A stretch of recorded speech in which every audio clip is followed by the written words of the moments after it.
दोस्तों, क्या आप जानते हैं शिवलिंग पर जो है चावल क्यों चढ़ाए जाते हैं?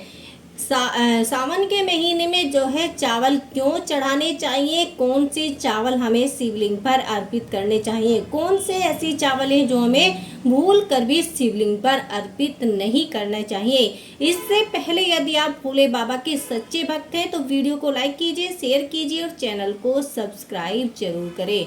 हे महादेव, जो आपकी वीडियो को लाइक करे, शेयर करे और चैनल को सब्सक्राइब करे, आप उसे अपना आशीर्वाद जरूर दे देना। धार्मिक शास्त्रों के अनुसार यदि आप शिवलिंग पर जो है कच्चे चावल अर्पित करते हैं तो महादेव आपके मन की मांगी हुई मनोकामना शीघ्र पूर्ण कर देते हैं, क्योंकि चावल को अक्षत कहा जाता है, जिसका अर्थ है पूर्णता को प्राप्त होना, जिसका कभी भी क्षय न हुआ हो, जो अक्षय को प्राप्त हो। इसीलिए शिवलिंग पर जो है अक्षत चढ़ाते समय शिव जी से जो भी आप अपनी मनोकामना मांगते हैं वो जरूर पूर्ण होती है।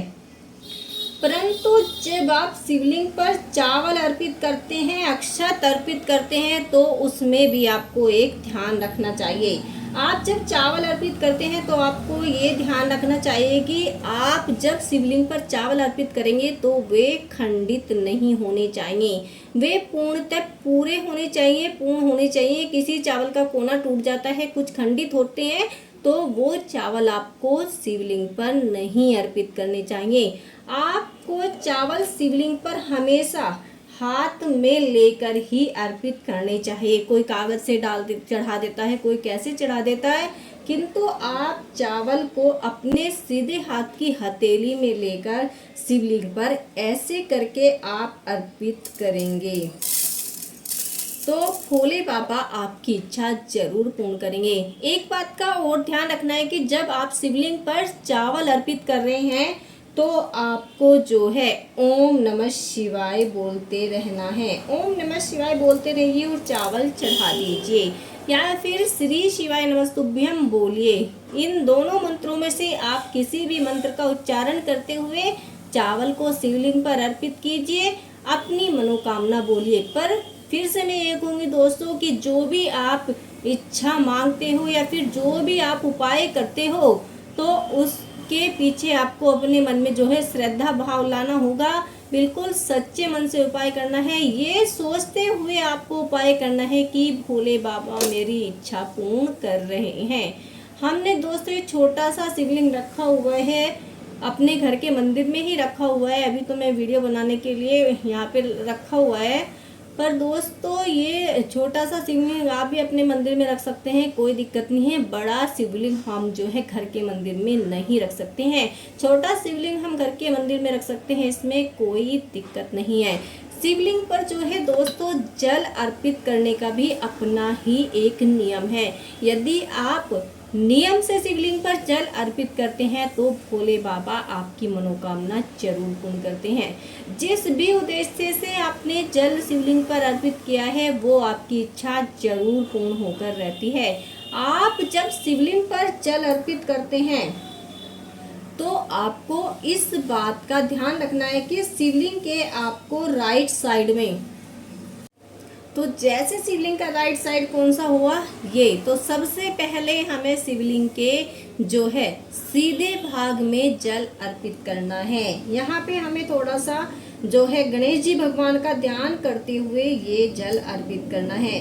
दूसरे नंबर का जल जो है हमें यहाँ पे अर्पित करना है कार्तिकेय भगवान के स्थान पर। कार्तिकेय भगवान का ध्यान करते रहें, ओम नमः शिवाय बोलते रहें और इस जल को अर्पित करते रहें। तीसरे नंबर का जल जो यहाँ पर गोल गोल बना हुआ होता है वो आपको यहाँ पर अर्पित करना है। ये भगवान भोलेनाथ की सबसे छोटी पुत्री है अशोक सुंदरी। यदि आप अशोक सुंदरी पर भी उपाय करते हैं तो आपकी इच्छा शीघ्र पूर्ण होती है। आपको यहाँ पर जल अर्पित करना है तीसरे नंबर का।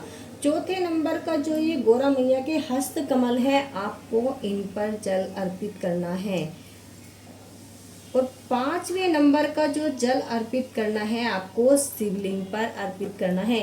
शिवलिंग पर जब आप जल अर्पित करेंगे तो उसके लिए भी आपको विशेष ध्यान रखना है।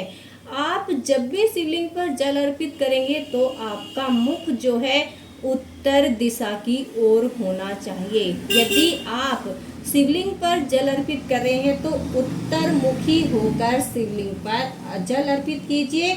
एक बात का और ध्यान रखना है कि जल आपको एक धारा में ही अर्पित करना है। आपकी जल की धारा बिल्कुल भी नहीं टूटनी चाहिए। एक जल धारा से आपको जल अर्पित करना है। यदि आप इस प्रकार से शिवलिंग पर जल अर्पित करते हैं तो कोई भी ऐसी इच्छा नहीं है जिसे मेरे भोले बाबा पूर्ण ना करें, मेरे महादेव जिस इच्छा को पूर्ण ना करे। ऐसी कोई भी इच्छा नहीं है जिसे भगवान शंकर ने पूर्ण किया हो। क्या आप जानते हैं कि शिवलिंग पर सबसे पहले आपको क्या अर्पित करना चाहिए? शिवलिंग पर यदि आप जल अर्पित कर रहे हैं तो सबसे पहले आपको ये ध्यान रखना है कि सबसे पहले आपको शिवलिंग पर क्या अर्पित करना है। सबसे पहले आपको शिवलिंग पर जो है जल अर्पित करना है। इसके बाद जो है आपको शिवलिंग पर जो है चंदन अक्षत अर्पित करना है।